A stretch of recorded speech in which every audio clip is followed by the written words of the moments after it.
30টা দল বসছে এবং 5টি দল এই জুলাই সনদ স্বাক্ষর করে নাই এবং ঐক্যমত্য কমিশন বলেছে পরেও স্বাক্ষর করতে পারে।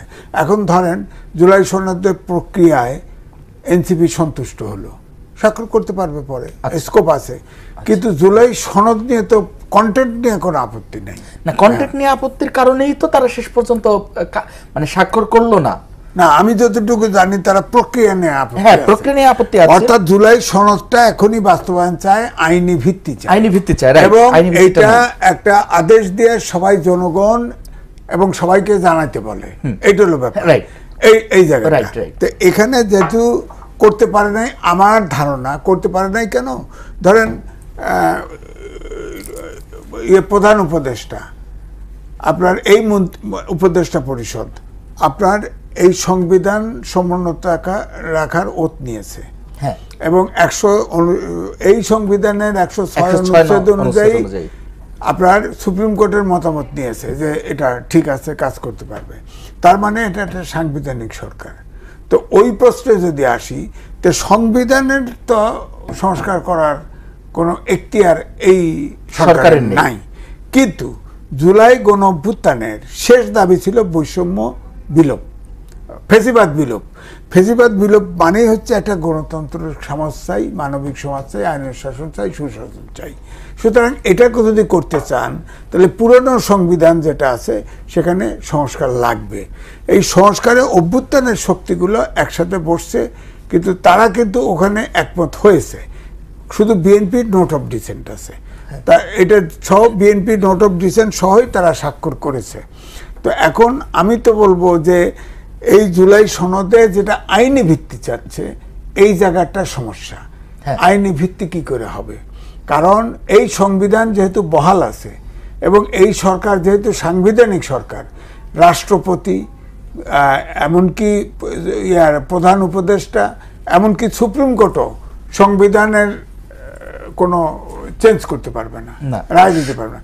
অর্থাৎ পার্লামেন্ট যদি কোনো আইন তৈরি করে, সেটা যদি সংবিধানের সাথে সাংঘর্ষিক হয়, সেটা সুপ্রিম কোর্ট বাতিল করে দিতে পারে। কিন্তু যেটা লিখিত আছে, যেটা পার্লামেন্টে পাশ করেছে, সেটাকে তো সুপ্রিম কোর্ট ভায়োলেট করতে পারে। সুতরাং এই জায়গাটা সমস্যা। এখন ধরেন গণভোট দাবি করে, ধরেন এটার পরে গণভোট যাবে, গণভোটও তো সংবিধানে নাই, তাহলে গণভোট হবে কিনা এটারও আর একটা গণভোট দরকার পড়ে। প্রশ্ন আইনের কথা যদি যান, তাই না? গণভোট তো নাই, গণভোট আপনি করতেছেন, এটার বৈধতা কি? প্রশ্ন তো আসতে পারে, তাই না? এর আগেও তো দুটি গণভোট হয়েছিল। গণভোট হয়েছে, তখন জিয়াউর রহমানের সময় গণভোট হয়েছে, তখন কিন্তু সংবিধান স্থগিত ছিল এবং অনেকগুলো প্রোক্লেমেশন জিয়াউর রহমান দিয়েছিল যে বহু দল আছে বাকশালের পরে ইত্যাদি ইত্যাদি, অনেকগুলো দলকে পলিটিক্স করার সুযোগ দিয়ে, এইসব অধ্যাদেশগুলো পরে পার্লামেন্টে কিন্তু অনুমোদন হয়েছে পরে। তো এখন তো ব্যাপারটা হচ্ছে যে সংবিধান স্থগিত না, এটা অন্তর্বর্তীকালীন সরকার সংবিধান অনুযায়ী ওত নিয়েছে। সে অনুষ্ঠানে আমিও ছিলাম। তো সংবিধান অনুযায়ী কিন্তু মতামত নিয়েছে সুপ্রিম কোর্টের। সুতরাং এই সংবিধান অনুযায়ী আমি বলবো যে গণভোট তো যেহেতু সংবিধান গণভোট নাই, শেখ হাসিনা গণভোট আউট করে দিয়েছে। তো সুতরাং এখন তো আপনার সংবিধানের সাথে সাংঘর্ষিক কাউকে দিয়া এটার আইনি বৈধতা দিতে পারবে না। আপনাকে গণভোট করলেও, গণভোটেও যদি হ্যাঁ হয়, সেটাও সংসদে পাশ করতে হবে না। এনসিপি কিন্তু এই বিষয়ে বারবারই একটি কথা বলে এসেছে যে আমরা এই যে ফ্যাসিবাদী তৈরির যে কাঠামো, যে সংবিধান, এই সংবিধানই তারা ছুঁড়ে ফেলে দিতে চাচ্ছে। তারা চাচ্ছে এই জুলাই সনদকেই সংবিধানের উপরে সংবিধান হিসেবে এটাকেই মানে প্রতিষ্ঠা দিতে। এই জায়গাটায় দেখেন, এটা আমি হাস কথা বলবো না, আমি বলতে চাচ্ছি এই সংবিধান ফেলে দেওয়ার এখতিয়ার তাদের নাই। তারা অভ্যুত্থান করেছে, একটা সরকারকে তাড়িয়ে দিছে, এটা বিপ্লব করে নাই। বিপ্লব করলে অটোমেটিক এই সংবিধান স্থগিত হতো, আর একটা সংবিধান লেখা হতো। আচ্ছা, বিপ্লব থেকে আমরা কতটুকু দূরে ছিলাম বা কি কারণে এটাকে বিপ্লব বলতে পারবো না? এটা অভ্যুত্থান, ঠিক আছে। ব্যাখ্যা অনুযায়ী একটা আন্দোলন হয়েছে, কোঠা আন্দোলন, শেষ পর্যন্ত গিয়ে এটা ফেসিবাদের বিলোপ চাইছে, এই তো কথা, এই শব্দটাই আছে। আর বিপ্লব হলে একটা রাষ্ট্রের আমূল পরিবর্তন ঘটে যায়। এখানে আমূল পরিবর্তন ঘটে, একটা সরকার চলে গেছে, এরকম সরকার বহু দেশে চলে গেছে। তো সুতরাং এখন সংবিধান আমার কথা হচ্ছে বহাল রেখেছে তো। এই এই ছাত্ররা, তখনকার বৈষম্য বিরোধী ছাত্ররা, কিছু পলিটিশিয়ান, সেনাপ্রধান ডেকেছে, ওখানে গেছে, সেনাপ্রধান নিয়ে বঙ্গভবনের নিচে ওখানে ওত নিছে। তারা বলতো, সেনাপ্রধানকে বলতো আপনারা আসেন, যান শহীদ মিনার বা অন্য কোনো জায়গায়, যে কেউ একটা বিপ্লবী সরকার গঠন করে দিত, যে কোনো সাধারণ লোক এটা উদ্বোধন করতো, সমস্যা তো নাই। বিপ্লবের যে কোনো ব্যক্তি, উনি এই যে বিপ্লবে ছিল, আন্দোলনে ছিল, উনি করতো, সমস্যা ছিল না। কিন্তু বিপ্লবী সরকার করলে সংবিধান স্থগিত হয়ে যেত, তখন যা ইচ্ছে তাই করতে পারতো। এখন কিন্তু আইনে বেড়াজালে পড়ছে। এখন যদি কিছু জোর করে করতে চায়, এটা কিন্তু চ্যালেঞ্জ হবে, পরেও চ্যালেঞ্জ হবে, কোর্টে চ্যালেঞ্জ হবে, এবং কোর্টে চ্যালেঞ্জ হলে এটা নাকচ হয়ে যাবে। কিন্তু যদি পরবর্তী সরকার আন্তরিক থাকে এবং যদি তারা সংসদে গিয়ে এটাকে বৈধতা দিয়ে থাকে, না, বিষয়টা হচ্ছে যে এখানে একটা অতীত আছে আমাদের। অতীত হচ্ছে রাজনৈতিক দলগুলোর পক্ষে না গেলে সেটা করে নাই। 3 জোটের রূপরেখা ছিল না, এরশাদ পতনের আগে 3 জোটের রূপরেখা করে পাবলিক কমিটমেন্ট করেছিল। হ্যাঁ, সেটা ওয়েবসাইট আমি লিখেছি, ওয়েবসাইটে আপনি পাবেন। হ্যাঁ, কিন্তু সেটা তো কেউ বাস্তবায়ন যদি করতো অনেক দূর এগিয়ে যেত দেশ, বাস্তবায়ন করা নাই। এখন এনসিপি অভ্যুত্থানের শক্তি, প্রধান শক্তি, তারা মনে করতেছে এটা বাস্তবায়ন হবে না, যে সনদটা তৈরি হয়েছে এটা বাস্তবায়ন হবে না। এই কারণে তারা বলছে এটা আইনি ভিত্তি চান, আর আইনি ভিত্তিতে অত সুযোগ নাই। জি, ধন্যবাদ আপনাকে। আপনি যেভাবে শুনছিলেন, বলছিলেন যে এটার আইনি ভিত্তি দেওয়ার সুযোগ এখন নেই। আমাদের যে প্রথম ভুল, বিপ্লবী সরকার গঠন হয়নি বা নানা বিষয়ে আলোচনা করলেন, আপনি এটার উপর কি বলতে চান? ধন্যবাদ। এখানে বিপ্লব কোনটা আর অভ্যুত্থান কোনটা, এটার তো সাংবিধানিক কোনো সংজ্ঞা তো কোথাও নেই আসলে। এটা হচ্ছে কি আমাদের রাষ্ট্রবিজ্ঞানীরা বা আমাদের যারা দার্শনিক আছেন, যারা বুদ্ধিজীবী আছেন, তারা নানান সময় নানানভাবে ব্যাখ্যা দিয়েছেন যে কোনটাকে আমরা বিপ্লব বলবো, কোনটাকে আমরা অভ্যুত্থান বলবো। হ্যাঁ, অবশ্যই আমরাও এটা স্বীকার করি যে আমরা বিপ্লবটাকে সম্পূর্ণ করতে পারিনি, কিন্তু আমরা কিন্তু একটা বিপ্লবই করেছিলাম। এবং আমাদের কিন্তু যদি আপনি এক দফাতেও দেখেন, ওখানে আমরা সরকারের পতনের পাশাপাশি আমরা কিন্তু ফ্যাসিবাদী ব্যবস্থার বিলোপের কথা বলেছি। তো যখন আপনি একটা রাষ্ট্র কাঠামোকে বদলে দিতে চাবেন, যখন আপনি একটা ব্যবস্থার বিলোপ চাবেন, তখন কিন্তু সেটা বিপ্লব। হ্যাঁ, তারপর স্থিতিশীলতার জন্য, রাষ্ট্রীয় স্থিতিশীলতার জন্য আমরা যারা আন্দোলনকারী ছিলাম, যারা বিপ্লবী ছিলাম, ছাত্র জনতা, তারা কিন্তু যারা আমাদের বয়োজ্যেষ্ঠ আছেন, রাজনীতিবিদ, বুদ্ধিজীবী থেকে শুরু করে সামরিক বাহিনী, তাদের সবার কথাই কিন্তু আমরা শুনেছি এবং সর্বজন শ্রদ্ধেয় প্রফেসর ডক্টর ইউনূস স্যারকে আমরা রাষ্ট্রের দায়িত্ব অর্পণ করেছি। তো সুতরাং আমাদের কিন্তু তাদের প্রতি একটা এক্সপেকটেশন ছিল যে হ্যাঁ, আমরা কিন্তু তখনও পারতাম যে আমরা মানি না এই সংবিধান, আমরা ছুঁড়ে ফেলে দিলাম, আমরা ইউনূস সাহেবকে কেন বসাতে হবে, নাহিদ ইসলাম নিজেও তো বসে যেতে পারতেন। বিপ্লব তো এরকমই হয়। আমরা কিন্তু অতীতে অনেক দেশেই দেখতে পেরেছি বিপ্লবের পর কিন্তু যারা বিপ্লবী নেতৃত্বই ক্ষমতায় এসেছে, বয়স কিন্তু সেখানে সবসময় ফ্যাক্টর হয়ে দাঁড়ায় না, অভিজ্ঞতাও দাঁড়ায় না, বিপ্লবরে সরকার গঠন করে। কিন্তু আমরা স্থিতিশীলতার জন্য আমরা বরং উদারতার পরিচয় দিয়েছি যে হ্যাঁ ঠিক আছে, আমাদের দেশটাকে তো এখন গড়তে হবে। আমরা এই বিশ্বাস থেকেই কিন্তু বর্তমান অন্তর্বর্তীকালীন সরকারের উপর দায়িত্বটা দিয়েছিলাম। কিন্তু এই যে মানে একটা 1 বছর ধরে একটা সংস্কার কর্মযজ্ঞ চলছে, তার ফলশ্রুতিতে কিন্তু আমরা আশা করেছিলাম যে আমাদের বিপ্লবটা পরিপূর্ণতা পাবে। বিপ্লব পরিপূর্ণতা পেতে হলে সবসময় যে একেবারে মারদাঙ্গাভাবে পেতে হবে নেসেসারি না, কিন্তু আমরা অভ্যুত্থান করার ছিল সেটা আমরা করেছি। কিন্তু এখন কিন্তু এই সংস্কার কর্মযজ্ঞের মাধ্যমেও ওই বিপ্লবটা পরিপূর্ণতা পেতে পারতো যদি আমরা এই যে সংস্কার কর্মযজ্ঞের মাধ্যমে যে প্রস্তাবনাগুলো উঠে এসেছে, এই ফ্যাসিবাদী ব্যবস্থার বিলোপ ঘটছে, এটাকে যদি আমরা নিশ্চিত করতে পারতাম যেটি আসলেই হতে যাচ্ছে। আমাদের কিন্তু যেখানে সরকার, মানে এই সরকারই হচ্ছে এই সংবিধানের অধীনে, তখন আপনি দেখেন সরকার সংবিধানের অধীনে কিন্তু একটা সুপ্রিম কোর্টের মতামতের ভিত্তিতে গঠিত হয়েছে। সরকার যে সংবিধানের অধীনে, দেখবেন যদি মানে অন্য কোনো সরকার চায়, আগামী সরকারও চাইতে পারে, 20 বছর পরে কোনো সরকার চাইতে পারে, সেটি কিন্তু এই ব্যবস্থাকে আবার চ্যালেঞ্জ করতে পারে এবং সেটি কোর্টে দেখবেন আবার উল্টেও দিতে পারে। তখন কিন্তু আজকে যে কথা হচ্ছে যে সরকার সংবিধানের অধীনে গঠিত হয়েছে, তখন দেখা যাবে এটাকে অসাংবিধানিকভাবে ইতিহাসে আবার লেখা হবে। সুতরাং এটা কিভাবে গঠিত সেটা আমরা সবাই জানি, একটা স্পেশাল সার্কামস্ট্যান্সের মধ্যেই কিন্তু হয়েছে, এটা তো অস্বীকার করার কোনো উপায় নেই। তো এখন যদি সবার সদিচ্ছা থাকে ভাই, সবই সম্ভব। সংবিধান তো মানুষের উপরে না, জনগণের জন্যই সংবিধান। সংবিধান এমন না যে এটা আল্লাহ পাঠিয়েছে, এটা আমাদেরকে একেবারে অক্ষরে অক্ষরে পালন করতে হবে। হ্যাঁ, পালন করতে হবে যতক্ষণ সেটা জনগণের পারপাসকে সার্ভ করবে। তো জনগণের অভিপ্রায়কে আমাদের সবার আগে এখানে প্রাধান্য দিতে হবে। এবং আমরা কিন্তু এটি বারবার বলছি যে জনগণের যে সার্বভৌম অভিপ্রায় আছে সেটিকে প্রাধান্য দিয়ে কিন্তু এই বর্তমান যে জুলাই সনদকে এটির আইনি ভিত্তি দেওয়া উচিত ছিল। এবং এটি কিন্তু এমন না যে কোনো নতুন কথা, ঐকমত্য কমিশনে কিন্তু সব দল মোটামুটি একমত হয়েছিল এই গণভোটের কথা যে আসলো, এটা তো আমাদের প্রস্তাবনা ছিল না। আমাদের প্রস্তাবনা ছিল যে এই ঐকমত্য কমিশনের প্রস্তাবনাগুলো নিয়ে একটি নতুন সংবিধান রচনা করতে হবে, কারণ যেটি পুরনো সংবিধানের 57টি ধারাকে এটি বাতিল করে দিচ্ছে, যে 84টি সংস্কার প্রস্তাবনা আছে। 57টার প্রস্তাবনা বাতিল হয়ে গেলে এই সংবিধানে তো এমনিও কিছু থাকে না। আর মুজিববাদী সংবিধান আমরা সবসময় বাতিল চেয়েছি, কারণ এটি একটি মানে ক্ষমতার মানে কেন্দ্রকে এককেন্দ্রিক করে ফেলে। সেজন্য আমরা সবসময় এটা বাতিল চেয়েছি, জনগণের কাছে ক্ষমতাটা দিতে হবে। তো ব্যাখ্যা তো অনেক আছে, এটা সারা রাত কথা বলা যাবে, কিন্তু মূল কথাটা হচ্ছে যে আমরা কিন্তু এই সংবিধান বাতিল করে নতুন সংবিধান চেয়েছি। এবং আমরা চেয়েছি যে আগামী সংসদ নির্বাচন হবে একই সাথে সংসদ নির্বাচন এবং গণপরিষদ নির্বাচন, এবং দেশকে থেমে থাকার কোনো দরকার নেই। একই সংসদ হিসেবেও কাজ করবে, মানে আইনসভা হিসেবেও কাজ করবে, গণপরিষদ হিসেবেও কাজ করবে। সেই দাবিকে থেকে কিন্তু ঐক্যমত্যের কারণেই আমরা অন্যান্য দলের কথাকে কনসিডার করেই আমরা কিন্তু গণভোটে এসে একটা মাঝামাঝি জায়গায় আমরা সবাই এসেছিলাম। তা আমাদের পয়েন্টটা হচ্ছে যে যেহেতু সবগুলো দল একমত ছিল, তাহলে অঙ্গীকার নামায় এই বিষয়টা কেন উল্লেখ করা হলো না? এটা তো একটা সঠতার পরিচয় দিল ঐকমত্য কমিশন। আমাদের সাথে কিন্তু জুলাই ঘোষণাপত্র একটা সঠতার পরিচয় দেওয়া হয়েছে, কারণ আমরা কিন্তু ফাইনাল ড্রাফটটা দেখিনি। তারপরে আমাদের প্রতিনিধিরা সেখানে গেছে, কোথায় কোথায় আপনাদের আপত্তি আছে? ফাইনাল ড্রাফটের মূলত বাস্তবায়নের পদ্ধতি নিয়ে আমাদের আপত্তি আছে। বাকি কিন্তু আমাদের ঐক্যমত হয়েছে, কিছু বিষয় বিএনপি নোট অফ ডিসেন্ট আছে, সেটা থাকতেই পারে, কোনো অসুবিধা নেই। কিন্তু আপনি যদি এখনো একদম শেষে গিয়ে তো অঙ্গীকার নামাটাই মূল বিষয়, তো অঙ্গীকার নামায় কিন্তু একটা কথাবার্তা বলা হয়েছে, এখানে কোথাও বলা নেই যে বলেছে যে এটি বাস্তবায়ন করতে আমরা অঙ্গীকারবদ্ধ আছে।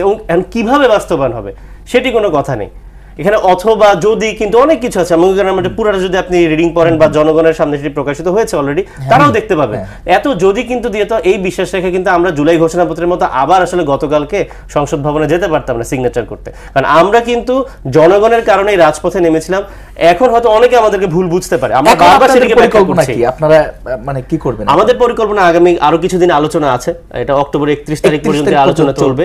আমরা একদম সুস্পষ্টভাবে আমরা অঙ্গীকার নামায় এটির প্রতিফলন দেখতে চাই যে জুলাই সনদকে আপনারা কিভাবে বাস্তবায়ন করবেন। অনেক রকমের ব্যাখ্যা থাকতে পারে, আপনারা ব্যাখ্যা দিন, যদি গণভোট না পছন্দ হয় তাহলে অন্য ব্যাখ্যা দিন, কিন্তু আমরা একটা সুস্পষ্ট প্রস্তাবনা দেখতে চাই যে, এবং এটি যেন এটি আইনি ভিত্তি থাকে, যা যেই দলগুলো সিগনেচার করছে সেটি যেন এটি মানতে বাধ্য হয়, রিগার্ডলেস আগামী সরকার কারা গঠন করবে। তা আমরা আগামী সরকারের হাতে আসলে জুলাই সনদকে তুলে দিতে পারি না।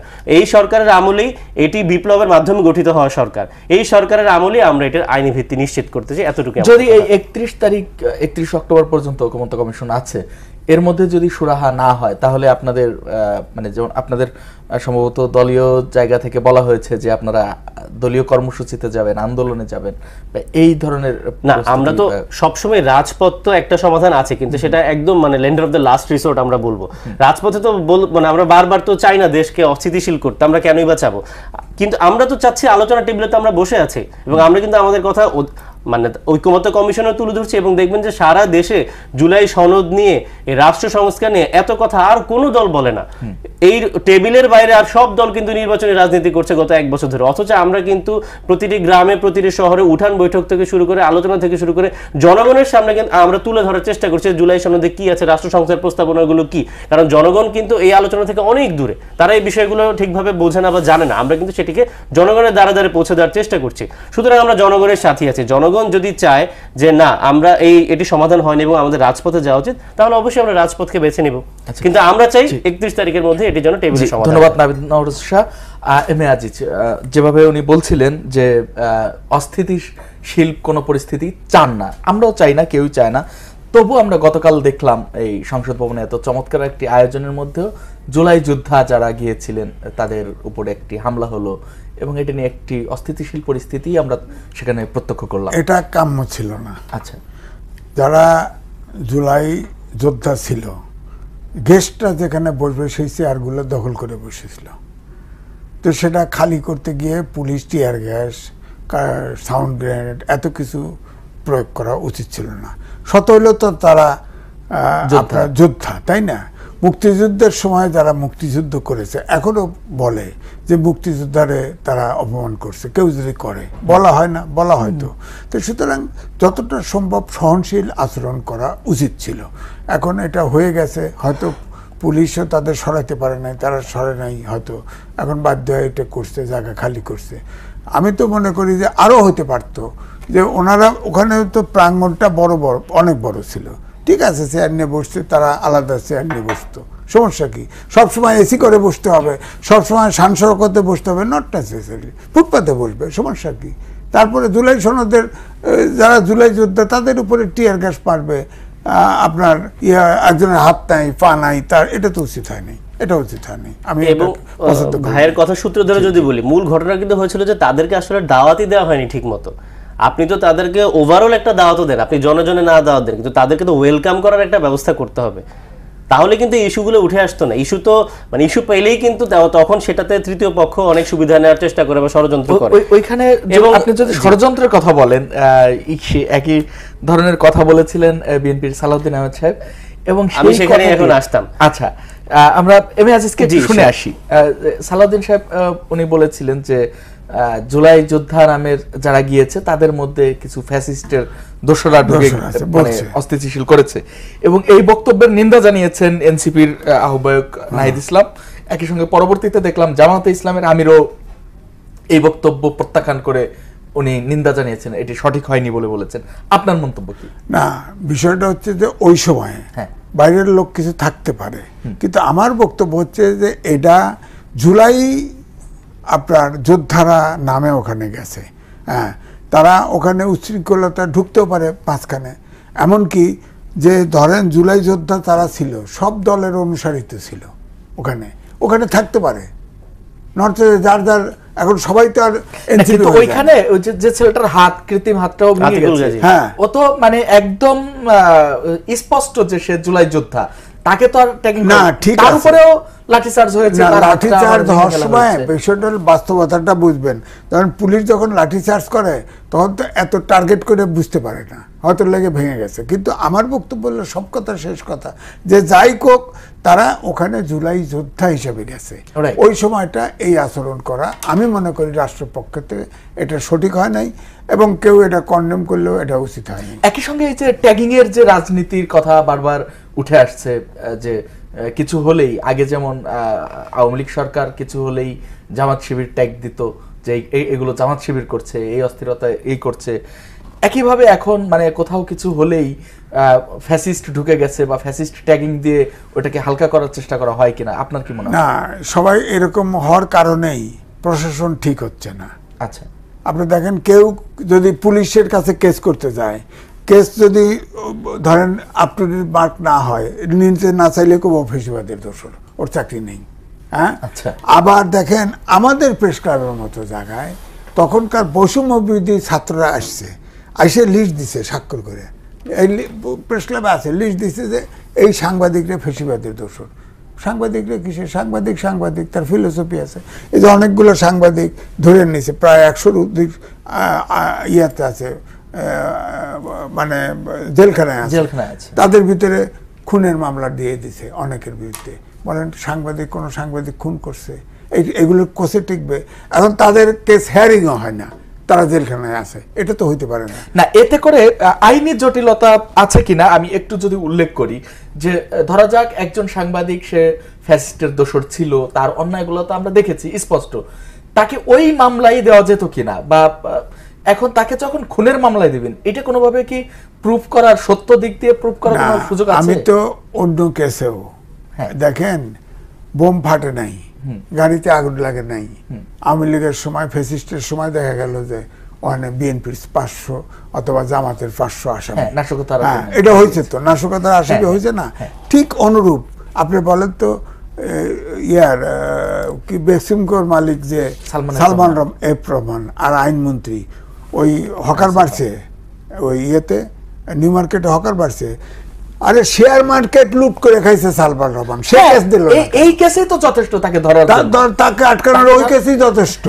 হ্যাঁ, আর আইনমন্ত্রী কত ঘটনা ঘটাইছে, তার ফিয়াসি থেকে শুরু করে আর টাকা পয়সার বহুত মালিক আছে, তাদের আমার বক্তব্য হলো ঠিক ফ্যাসিস্টের মতো করে সরকার চালাইতে গেছে, তার ফলে দেশে শান্তি আসছে না। ধরেন 5ই আগস্টের যে পরিবর্তন, 5ই আগস্টেও আমি এই আন্দোলনের পক্ষে করছি, টকশো করছি, এবং ঠিক 3 দিন পরে বণিক বার্তায় রিপোর্ট হচ্ছে প্রশাসন ক্যাডারের 95% ফ্যাসিবাদের দোষর। আমি কিন্তু সরকারের কাছে পৌঁছে, নিশ্চয়ই তারাও দেখছে, তারপরেও সরকারের কাছাকাছি লোকের কাছে আমি ওই রিপোর্ট দিছি অন্তত পড়ুক। কিন্তু দেখা গেল যে একেবারে মোটা তাজা ফ্যাসিস্ট নিয়ে আপনার দায়িত্ব দিল অ্যাডমিনিস্ট্রেশন, প্রশাসন সংস্কারের জন্য আলী ইমাম সাহেব দিছে না। আবার সে আবার তার আর এক ডিসি তার পিএ ছিল, তারে নিয়ে তার সাথে নিয়ে সে হয়তো ডিমেনশিয়ায় ভোগে, তার পিএ নিচে হ্যাঁ হলো আরো আওয়ামী লীগের। তো এটা মানে সরকার কোথায় শুরু করবে আর কোথায় শেষ করবে এটা বোঝে নাই তো। আওয়ামী লীগ করছে, ফ্যাসিস্টের দোষরা করছে, এসব বলে কিন্তু দায় এড়ানোর এখানে কোনোই সুযোগ নাই। বিগত সরকারেরও যেমন ছিল না, ওইটারও আমরা সমালোচনা করেছি, এখনো আমরা একই কথাই বলছি। কিন্তু এই ট্যাগিংটা কেন? কথা হচ্ছে যদি তারাও করে থাকে, ফ্যাসিস্টের দোষরাই করলো বা পলাতক আওয়ামী লীগই করলো, সেটারও তো আপনাকে তো শেষ করতে হবে, ফাইন্ড আউট করতে হবে, বিচার করতে হবে। কিন্তু ট্যাগিংটা কেন, এটা একেবারে কেন উড়িয়ে দেওয়া যায় না এই আমলে? কারণ আমরা কিন্তু আগে দেখিনি যে বিএনপি জামায়াত একেবারে মিডিয়াতে এসে মানে একদম সশস্ত্র হুমকি দিচ্ছে যে আমরা এই কাজ, আমরা পেট্রোল বোমা বিএনপি অগ্নি সন্ত্রাস করেছে বলেছে। বিএনপি তো কখনোই বলে না যে আমরা অগ্নি সন্ত্রাস করতে চাই। কিন্তু আপনি যদি এখন আওয়ামী লীগের আচার আচরণ খেয়াল করেন, আপনি তাদের অফিসিয়াল ফেসবুক পেজ দেখেন, ইউটিউবে তাদের বড় বড় নেতাদের বক্তব্য দেখেন, এমনকি যে এই ব্যারিস্টার নিঝুম আওয়ামী লীগের বিশাল অ্যাম্বাসেডর, তিনি কিন্তু 3-4 দিন আগে সহিংসতার হুমকি নিজেই দিয়েছেন। এবং হাসিনার যেসব কল রেকর্ড বের হয়, সত্য মিথ্যা তো তারা সরকার চেক করে দেখুক, সেগুলো তো বারবার সহিংসতার হুমকি দেওয়া থাকে। আমার পয়েন্ট হচ্ছে যে যখন তারা ওপেনলি সহিংসতার ডাক দিচ্ছে, তখন তো তাদের যে পলাতক নেতা কর্মীরা আছে তারা তো উদ্বুদ্ধ হবেই, যেহেতু তারা ঘর থেকে বেরোতে পারছে না বা তারা সমাজে তাদের আগের সে অবস্থানটা নেই, তারা কিন্তু উদ্বুদ্ধ হবে যে তাহলে তারা গ্যাঞ্জাম লাগে, আমি যেহেতু শান্তিতে থাকতে পারবো না, আমি কাউরেই শান্তিতে থাকতে দিব না। এটা তো বাঙালির একটা চরিত্র আছেই। কিন্তু এটাও তো বলেছিলেন ওই যে আওয়ামী লীগের যে মেয়র ছিলেন গাজীপুরের, উনি বোধহয় উনি তো বলে এই কথাটাই বলেছিলেন একদম রাইট, আমরা দিনের বেলা না বেরোতে পারলে তোমাদের আমরা রাতে ঘুমোতে দেব না। তাহলে এটা কত বড় হুমকির কথা। আওয়ামী লীগ যে রিকনসিলিয়েশন প্রসেসে যেতে চায় এটা তো শুরুই করে নাই। এই বিদেশিরা যায় বলে, বিভিন্ন অ্যাম্বাসেডররা বলে যে আওয়ামী লীগকে সুযোগ দিতে হবে, রিফাইন্ড আওয়ামী লীগ। তো রিফাইন্ড কারা? ওরা তো এখনো বেরই হয় না, রিফাইনের কোনো কথাই তারা বলছে না। আপনি কিভাবে বুঝবেন যে রিফাইন্ড আওয়ামী লীগ কারা? তো এই ট্যাগিংটা যে এই জন্য একেবারে উড়িয়ে দেওয়া যাচ্ছে না যে এটা শুধুমাত্র ট্যাগিং, তারা অবশ্যই জড়িত আছে। না, অবশ্যই না, সেটা আমরা সমালোচনা করেছি, আমাদের আহ্বায়ক বলেছে। যেখানে আপনি দেখতে পাচ্ছেন যে আতিকুল গাজী তিনি এক হাত হারিয়ে ফেলেছেন, তার সেই মানে প্রস্থেটিক হ্যান্ড এখানে পড়ে আছে, এরপরে তো কথাটা বলার সুযোগ নেই। শহীদ ইয়ামিনের বাবাকে এখন কে না চিনে? শহীদ মুগ্ধর বাবা সেখানে ছিল। যদি কেউ থেকেও থাকে, সবখানেই 2-1 জন থাকতেই পারে যারা একটা সুযোগের সদ্ব্যবহার করতে চায়। কিন্তু যদি থেকেও থাকে, সালাউদ্দিন আহমেদের মতো একজন সম্মানিত ব্যক্তি, তিনি আসলে এই কথা বলতে পারেন। এটা সবার মানে সেন্টিমেন্টে লাগার মতো একটা বিষয়। যেখানে জুলাই যোদ্ধারা অপমানিত বোধ করেছেন, সেখানে তাদের উপর হামলা হয়েছে, তাদেরকে মারা হয়েছে, পিটানো হয়েছে, তারপর আবার আজকে উনি এই কথা বললেন, বা এটা একদমই আমরা মেনে নিতে পারি না। এবং আমাদের নাহিদ ইসলাম আহ্বায়ক তিনি কিন্তু সমালোচনা করেছেন এই কারণে। জি, তিনিও সমালোচনা করেছেন। আর আমি কেসের কথাটা একটু বলি, যে বিষয়টা হচ্ছে যে আমরাও কিন্তু এটাই বলি যে ঢালাও ভাবে যদি হত্যা মামলা দেয়, এই কারণেই কিন্তু বিচারের কোনো অগ্রগতি নেই। দৃশ্যমান বিচার আমরা বারবার বলে আসছি, এটা কেন হচ্ছে না? কারণ এই ঢালাও ভাবে মামলা দেওয়া হচ্ছে। এখন এগুলো তো সরকারকেই তদন্তের দায়িত্ব নিতে হবে। যে অপরাধ করেছে তাকে সেই অপরাধের দায় দিতে হবে, তাকে সেই অপরাধের মামলা দিতে হবে। ঢালাওভাবে আমরাও চাই না 400-500 জনকে আপনি খুনের মামলা দেন। 400-500 জন মিলে তো একটা খুন আসলে করে নেই। আর দোষরের কিন্তু ডেফিনেশন আছে, দোষর যে কেউ হতে পারে। আমি ভাইয়ের সাথে শ্রদ্ধা করে ডিফার করবো, সাংবাদিকরাও দোষর হতে পারে। দোষর মানে কি? সহচর, ঘনিষ্ঠ লোক বা সহযোগী, অনেকভাবে দোষর হতে পারে। কিন্তু ঢালাওভাবে কাউকে দোষর বলা যাবে না। দেখতে হবে যে তিনি দোষর কিভাবে হয়েছেন। কেউ অ্যাডমিন ক্যারিয়ার থেকেও দোষর হতে পারেন, কেউ সাংবাদিক থেকেও দোষর হতে পারেন, কেউ ব্যবসায়ী হয়েও দোষর হতে পারেন। তো দোষরের মানে দেখতে হবে যে এটা অ্যাবেটমেন্টের একটা, আমরা যদি আইনি ভাষায় বলতে চাই, তিনি অ্যাবেটমেন্টের অপরাধে অভিযুক্ত কিনা সেটা আমাদেরকে দেখতে হবে। রাইট, সেই অভিযোগের জায়গা থেকে যদি আসি, এম এ আজিজ, আমরা শুনছিলাম নাবিদ নওয়াজ শাহকে, তিনি বললেন যে অস্থিরতার যে হুমকি আওয়ামী লীগের নেতারা দিচ্ছেন বা তারা ভার্চুয়ালি যে বিভিন্ন হুমকি দিচ্ছেন, এর মধ্য দিয়ে আমরা আরেকটা অস্থিতিশীল পরিস্থিতি প্রত্যক্ষ করলাম। একটা না, 3টা সিকোয়েন্সলি যদি বলি, মিরপুরে একটি অগ্নিকাণ্ড ঘটলো, এরপরে চট্টগ্রাম ইপিজিটে, আজকে এয়ারপোর্টের মতো হযরত শাহজালাল আন্তর্জাতিক বিমানবন্দরের মতো একটা গুরুত্বপূর্ণ জায়গায় এবং সিকিউর জায়গায় যে অগ্নিকাণ্ড ঘটলো, এইটাকে আপনি কিভাবে দেখছেন? এটা কি আমরা শুধু দুর্ঘটনা হিসেবে দেখবো? আবার ফেসিবাদের তত্ত্ব আর ষড়যন্ত্র তত্ত্ব সব জায়গায় খুললে তো দেশ আগাবে না। আচ্ছা, আপনি মিরপুরে ওই বিল্ডিং আলারে ধরেন নাই কেন?